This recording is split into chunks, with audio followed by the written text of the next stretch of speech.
Hello students, welcome back to SS online classes. Today I explain the second order reaction and more example or numerical of first order reaction.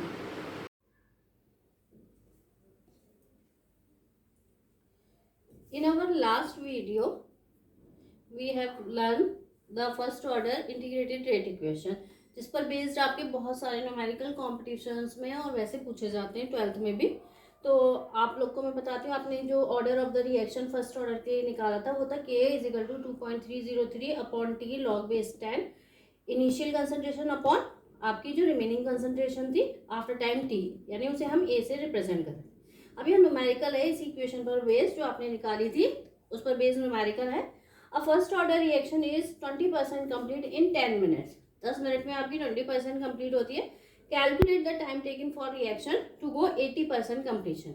यहाँ 20% complete का मतलब क्या है, आपकी 80% बची हुई है और यहाँ 80% कंप्लीट का मतलब है 20% आपकी रिमेनिंग है। अब यहाँ पर आप जो फर्स्ट ऑर्डर और की जो आपने इंटीग्रेटेड रेट इक्वेशन ड्राइव की थी उसके बेस पर आप दो इक्वेशन बनाते हैं। K is equal to rate constant is equal to 2.303 log base 10 A naught over A. T1 हमने इसलिए लिखा है, फर्स्ट केस में T1 से रिप्रेजेंट कर रहे हैं और सेकंड केस में हम T2 से रिप्रेजेंट कर रहे हैं। तो इक्वेशन 1 और इक्वेशन 2 यहाँ हम वैल्यू रखते हैं 2.303 जो आपकी 10 मिनट में कंप्लीट हो रही है। T1 is equal to 10, T2 आपको कैलकुलेट करना है। तो यहाँ फर्स्ट केस में 2.303 ओवर 10 लॉग बेस 10 100 आपका इनिशियल कंसंट्रेशन, क्योंकि परसेंटेज में है तो आपकी जो शुरू की कंसंट्रेशन है 20% कंप्लीट का मतलब है 100 अगर आप इनिशियल कंसंट्रेशन ले रहे हैं तो उसमें से 20 जो है वो कंज्यूम हो चुका है। तो दैट मीन्स यहाँ इनिशियल कंसंट्रेशन हो जाएगी आपकी 100 और जो रिमेनिंग कंसंट्रेशन होगी 20 कंज्यूम होने के बाद वो आपकी 100 माइनस 20 दैट मीन्स 80। क्लियर? तो यहाँ पर आप 2.303 ओवर 10 लॉग बेस 10 100 अपॉन 80 5/4 ये आपका आ जाएगा। इसको आप लिख सकते हैं log 5 माइनस log 4। ये आपकी फर्स्ट इक्वेशन जो आपने इस फर्स्ट केस को कंसीडर करते हुए ली है वो आपकी ये इक्वेशन आ जाएगी। इसके बाद आपको कितने पे निकालना है, 80% पे। तो 80% के लिए आप इन द सेम इक्वेशन 80% के लिए लिखेंगे 2.303। यहाँ T2 नहीं लिखेंगे क्योंकि आप इस वैल्यू से K को कैलकुलेट करेंगे और जब K आपका कैलकुलेट हो जाता है तो उसकी वैल्यू यहाँ पर रखकर आप इस T2 को कैलकुलेट करेंगे। तो यहाँ पर हमने जैसे आपको बताया यहाँ पे ये log 5 माइनस log 4, log 5 की वैल्यू होती है 0.6989 माइनस log 4 की वैल्यू आपने रखी, माइनस कर दीजिए 0.0969 आ जाएगा आपका मल्टीप्लाई बाई 2.303 अपॉन 10।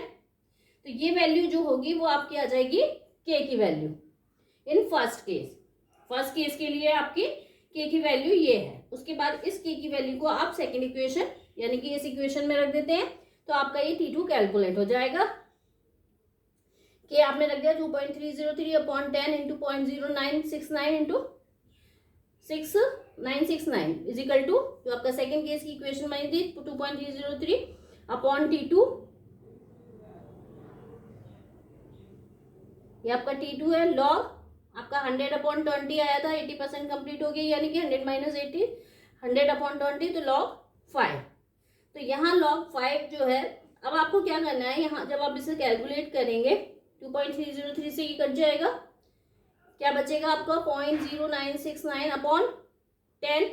इसको क्रॉस मल्टी T2 को आप उधर ले जाइए, log 5 की वैल्यू लगा दी आपने 0.6989 इंटू ये आपका जो 10 है क्रॉस मल्टीप्लीकेशन में ऊपर आ गया नीचे और इसको कैलकुलेट करेंगे तो आपका आंसर आ जाएगा 72.1 minute.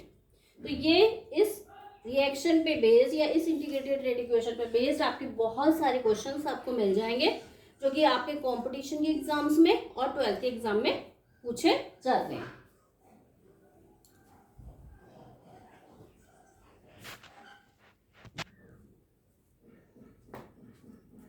In the same way one more example, find the 3/4 life यानी कि T2 जो आपको कैलकुलेट यानी T जो कैलकुलेट करना है वो दे रखा है T 3/4 for of a first order reaction when for 8 K is equal to यानी रेट कांस्टेंट गिवन है आपका K 7.4 इंटू 10 की पावर -5 जिसकी यूनिट होती है सेकेंड इनवर्स।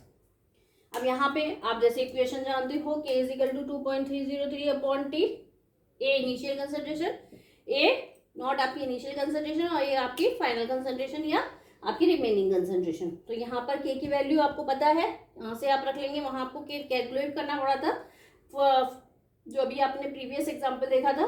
तो यहाँ पर आपका जो के है वो गिवन है, उसकी वैल्यू आपने लगा ली 2.3, टी को आप टी 3/4, 3/4 का मतलब ये है कि आपकी जो रिएक्शन है वो 3/4 कंप्लीट हो चुकी है। तो ए अगर इनिशियल कंसंट्रेशन है तो रिमेनिंग कंसंट्रेशन आप कैसे निकालेंगे, ए जो इनिशियल कंसंट्रेशन माइनस जो आपकी कंप्लीट हो चुकी है रिएक्शन यानी 3/4 ए, वो आपकी कंप्लीट हो चुकी है, उसको आप कैलकुलेट कीजिए। तो आपका ये आ जाएगा रिएक्शन को सॉल्व करके, टी 3/4 यानी ये जो टाइम है उसको आपको कैलकुलेट करना है। इसको आप अपर साइड में यानी क्रॉस मल्टीप्लिकेशन में इसको नीचे के की वैल्यू को नीचे ले आते हैं। तो यहाँ जब आप सॉल्व करेंगे तो ये आ जाएगा आपका log 4 और यहाँ ये आपका 2.303 अपॉन 7.4 इंटू 10 की पावर -5। इसको जब आप log 4 को लिख सकते हैं 2 log 2, 2 की पावर 2 यानी कि 2 log 2। तो इसको आपको जब सॉल्व करेंगे तो आपका ये वैल्यू आ जाएगी, log 2 की वैल्यू होती है 0.3010। जब आप इसे सॉल्व करेंगे तो 0.3010 को जब 2.303 से मल्टीप्लाई तो 0.693 आता है, मल्टीप्लाई बाई 2 अपॉन 7.4 और इसको 10 की पावर -5 को आप ऊपर ले जाए 10 की पावर 5 कैलकुलेट करिएगा तो आपका आ जाएगा 1.87 इंटू 10 की power 4 second inverse. This is the answer. तो ये जो क्वेश्चंस हैं वो आपके फर्स्ट ऑर्डर के इंटीग्रेटेड रेट इक्वेशन के एग्जाम्पल्स हैं जो मैंने आपको 2 करवा दिए हैं। आप मोर प्रैक्टिस के लिए इसका रिवीजन करें। कई सारे क्वेश्चंस आपके एग्जाम्पल के तौर पर बुक्स में दे रखे और पीछे आपके दे रखे हैं। कोई प्रॉब्लम है तो आप कमेंट बॉक्स में मेंशन कर सकते हैं।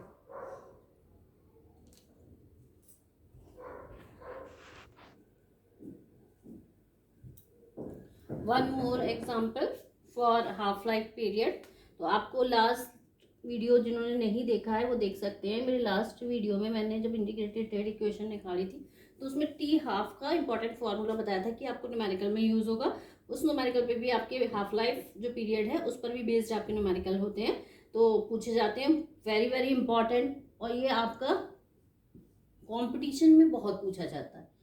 तो calculate the half life period of first order reaction when the rate constant is 5 year per year inverse, यानी ये रेट कांस्टेंट 5 दे रखा है। सिंपल है, यहाँ केवल आपको रेट कांस्टेंट दिया होता है और आपको वैल्यू दिया, तो पॉइंट सी इस फॉर्मूले से आप डायरेक्टली उसे निकाल सकते हैं। अगर फर्स्ट ऑर्डर रिएक्शन में लगाएंगे पूरा टी आप तो लंबा पड़ता है, तो डायरेक्टली आप इस फॉर्मूले की मदद से बहुत आसानी से इसे निकाल सकते हैं। रेट कांस्टेंट गिवन होता है तो चाहे वो कोई भी, यहाँ 5 दे रखा है। तो ये क्वेश्चन बहुत सारे आप जहाँ जो कंपटीशन की तैयारी कर रहे हैं बच्चे वो लोग देख सकते हैं कि उनकी केमिकल काइनेटिक्स में ये ज़रूर क्वेश्चन पूछा गया होगा। तो देख लीजिएगा आप लोग। टी हाफ 0.6 मैंने आपको बताया था, ये फॉर्मूला बहुत इंपॉर्टेंट है, 0.693 अपॉन के, जो आपके मेरे लास्ट वीडियो में मैंने बताया था कैसे ड्राइव हुआ है। तो 0.693 अपॉन के की वैल्यू 5 आपने लगा दी। तो ये आपका डिवाइड करने के बाद ये, इसको आप इस तरीके से भी लिख सकते हैं 1.386 इंटू 10 की power -1 year inverse, sorry year. तो ये किसी भी वे में आप आंसर, आपका ये भी हो सही है, ये भी सही है, जो भी ऑप्शन आपको मिले आप उसको ऑप्ट कर सकते हैं।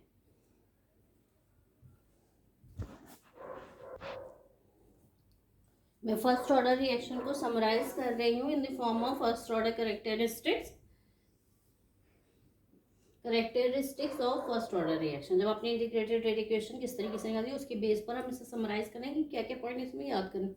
ये क्वेश्चंस आपके बहुत ज़्यादा, ये जो थियोरेटिकल पार्ट है ये याद करने वाला है, लेकिन इसमें से आपके जो कंपटीशन एग्जाम है उसमें भी ये इसमें से पूछा जाता है। जैसे आपका rate of reaction is directly proportional to reactant concentration raise to the power 1।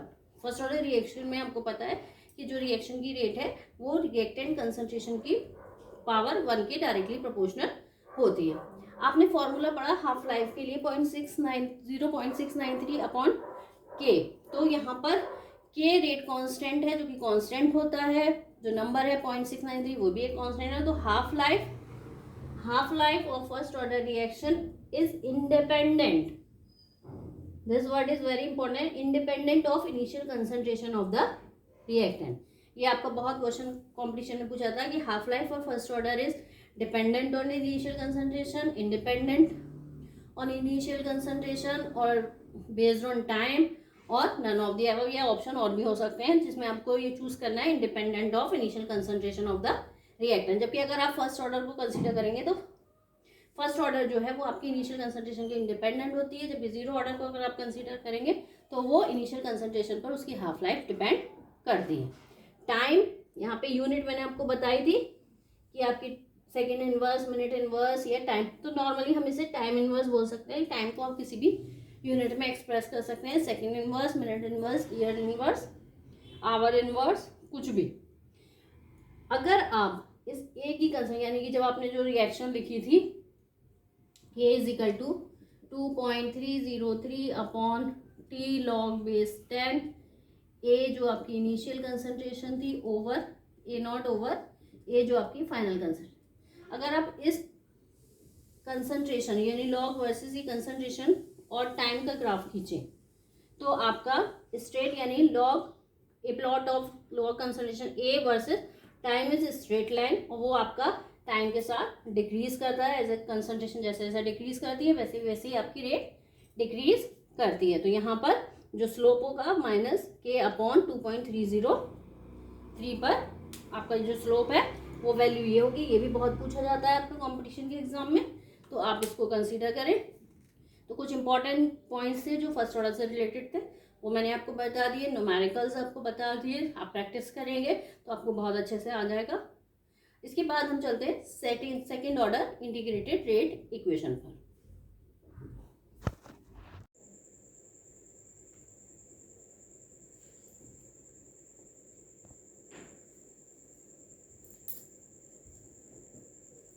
Now integrated rate equation for second order reaction.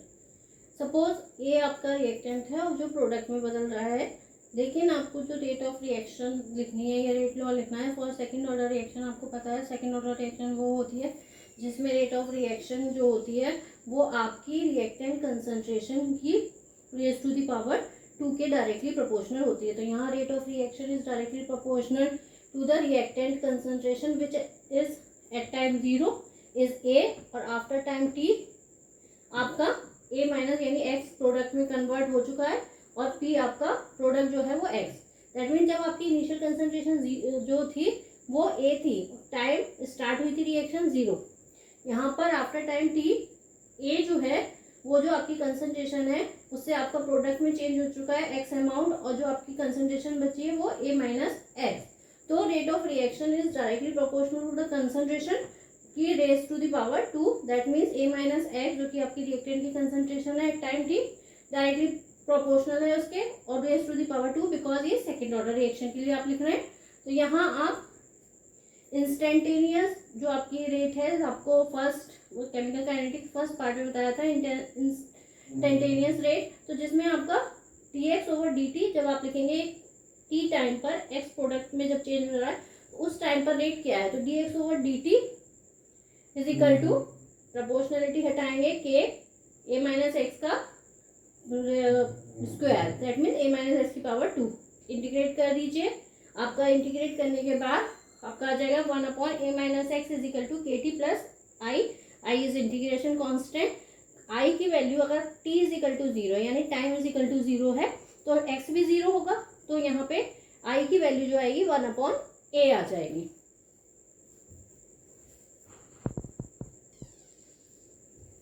यहाँ आप देख सकते हो कि a की वैल्यू आपने इक्वेशन नंबर जो प्रीवियस इक्वेशन थी उसमें रख ली थी, a minus 1 upon a minus x is equal to K T plus I. I की जगह i की वैल्यू 1 upon a, then K T इसको आप इधर ले जाइए तो K T is equal to 1 upon a minus X minus 1 upon a जो आपकी लेफ्ट हैंड साइड में चला जाएगा। सॉल्व करेंगे आप, एलसीएम लीजिए a into a minus x और उसके बाद आपकी जो रिएक्शन सॉल्व हो क्या आएगी equation integrated rate equation for second order reaction k T is equal to यानी k rate constant t time is equal to आपका आ जाएगा x upon a into a minus x.